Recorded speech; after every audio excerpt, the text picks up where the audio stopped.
الحمد لله رب العالمين، والصلاة والسلام على سيد الأنبياء والمرسلين وعلى آله وصحبه أجمعين. أما بعد، فإن أصدق الحديث كتاب الله، وأحسن الهدي هدي محمد صلى الله عليه وسلم، وخير الأمور عبادها، وشر الأمور محدثاتها، وكل محدثة بدعة، وكل بدعة ضلالة، وكل ضلالة في النار.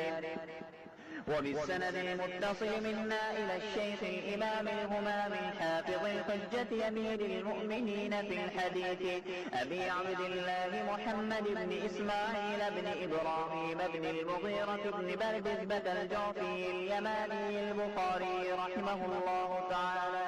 اللهم انفعنا وارفعنا بعلومهم وعلومكم أجمعين، آمين يا رب العالمين. أنه قال: حدثنا سليمان بن حرب قال حدثنا حماد بن زيد عن